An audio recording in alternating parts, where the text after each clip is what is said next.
Triple E EDC back again with another knife video. This is the Ontario Rat 1 in D2. Now, this knife is one of the standards in the industry, so I'm not going to go into great detail.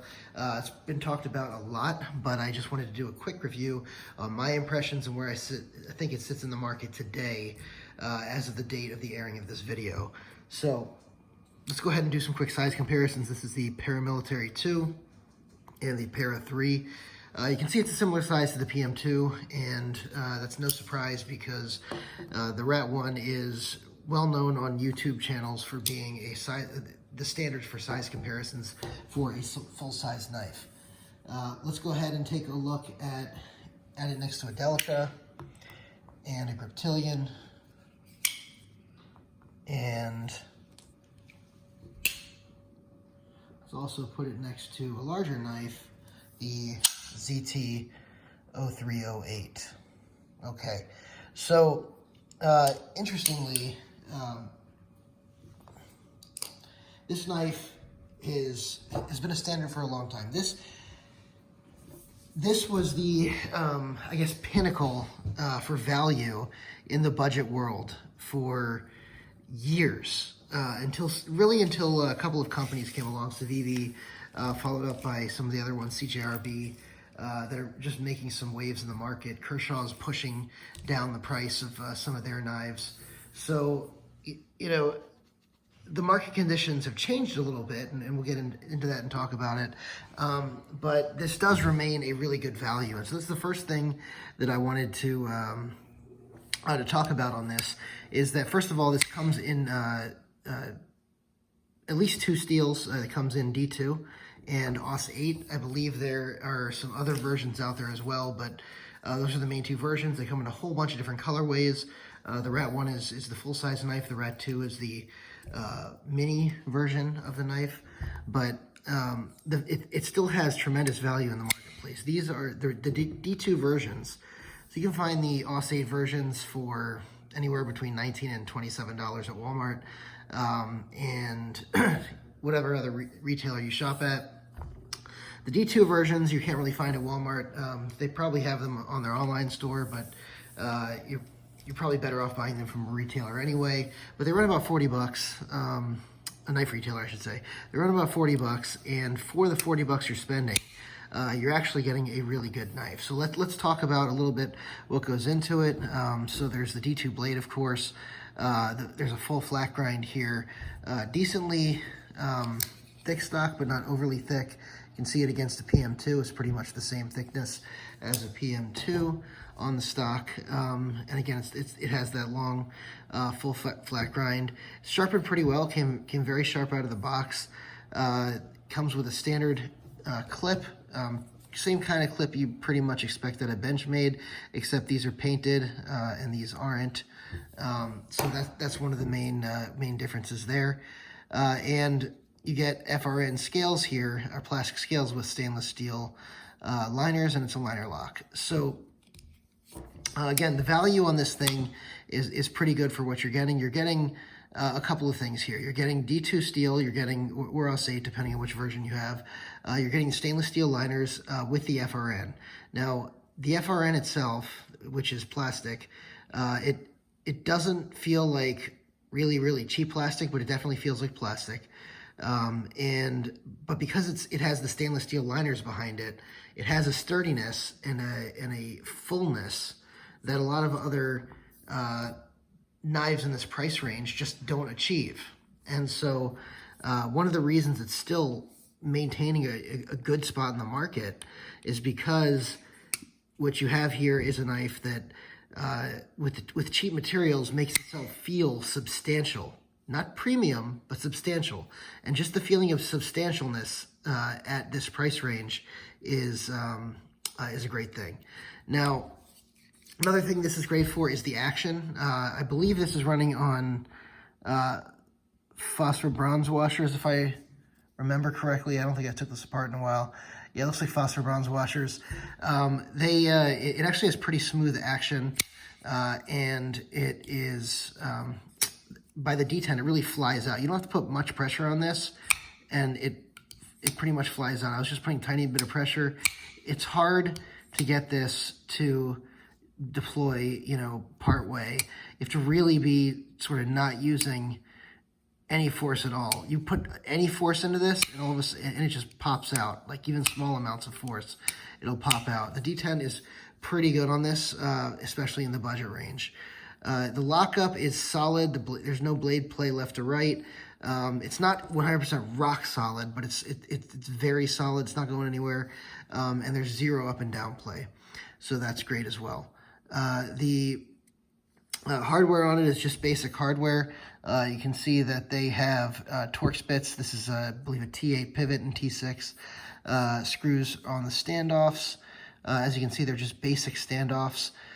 So, this knife is easy to take apart, clean, get back together, and so that leads me to the next great thing about this knife, is the fact that it's a simple construction. So, being that it's simple construction, it becomes very reliable. There's less things that can go wrong with it, which is great. And the other thing that's great about it is the ergonomics. Your hand really locks in. Your finger wants to go here where the jimping is. Your hand really locks in, and for the price, you're getting really, really good ergonomics. Now, on the bad side, with respect to the ergonomics, the clip itself is a little bit of a hot spot. I don't love the location on it. They might be better off putting it back a little bit for a deep carry and canting the clip downward so that it doesn't, you don't feel it right here in the meat of your hand. That's definitely one of the issues that it has. Another issue that it has is the billboarding. Ontario, the billboarding is very large. Model 1 is an unimaginative name. So to have Model 1 on your knife kind of sucks. Also, the Ontario symbol is just very large. It's taking up, almost a third of the blade there with the logo, at least horizontally. And, that's an issue as well. These are made in Taiwan, so they're not USA made. And it's just something to be aware of. Some people would view that as a negative. I prefer a USA-made blade, but at the same time, I do own non-USA blades. I own Cold Steels. I own WE knives. So I definitely am not shy about getting overseas knives, but I would prefer to see something made in the USA. Let's see, as far as other drawbacks, there's not really a whole lot of other drawbacks. It's a very simple design. The blade shape itself is, I guess the only other thing is the belly here, the belly design on it. So it just has a weird belly because you get a lot of flat, which is excellent, but then the belly goes from a very low flat to a very high end of the belly in such a short distance that the upsweep on here is not usable for a lot of applications. I'd like to see something more gradual, but this shape has served this knife fairly well for a long time. Where does it sit currently in the market? So I think, and I'm pretty sure I did a battle on this in another video. I may not have, but I do like at least two knives on the market in the $40 range, much better than this one. The Civivi Praxis and the CJRB Centros, in my opinion, are both very much better than the Ontario Rat No. 1. And they're both, I think the Praxis is $42 and the CJRB is $35. So in this price range, I definitely think those are better. I would also probably like for EDC tasks, the Civivi Backlash more. And there's a version of the Backlash with, I think, it's like a black wash and carbon fibers or something like that, the Blade HQ had. I don't know if they still have those, but that one was about $51, and I think it's worth the extra money over the normal $42 price tag. Either way, the Backlash, whether it's 42 or 51, depending which version you get, the Backlash I'd also prefer over this for EDC. That being said, this, for really hard use, I prefer this over the Civivi Backlash. I would take the Praxis and the Centros over this for most tasks, though, whether they're hard or light duty. So that's a couple of things just about the knife and where it sits in the market today. One more thing is Kershaw. So Kershaw also started making things like the Bareknuckle at around $70 or so. And they have the 20 CV one that's around 77, and the Kershaw Link that's about 80 bucks. That's 20 CV. So you're starting to bring those premium materials. I realize it's twice the price of a $40 knife, but you're starting to bring those really premium materials into the $80 price range. And I wouldn't be surprised to see it in the $70 price range soon. And at that point, you know, you really shouldn't be buying this. You should save up the extra, 20, 30 bucks. It's part of a tank of gas, and get yourself a knife that's going to last you, with a great steel like 20 CV. So just for comparison's sake, we'll bring out the Bareknuckle, and you can see the Bareknuckle against the Rat. So the blade shape, I think, is a little bit more useful. Here you have more what I call usable cutting edge here, because even though the blades are about the same, the cutting edge on the Rat has sort of this area here that separates it, not so on the Bareknuckle, and also the belly here sweeps up a lot more gradually, so it's easier to use. So that's one thing. This is also a knife that's on bearings, and it is an aluminum frame lock or subframe lock, and so it's just a little nicer to have than a liner lock with plastic scales. So just showing you sort of what's out there on the market. I know this, like I said, is more expensive than this one, but the actual price difference is not that high for most people.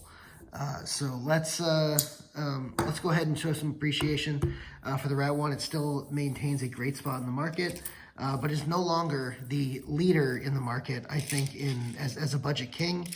I think these other knife companies took that and ran with it. And Cold Steel, by the way, has also been putting out some EDC knives that are in that price range, like the Tough Light and some other things that are really competing with the hard use budget category in this $40 price, $30, $40 price range.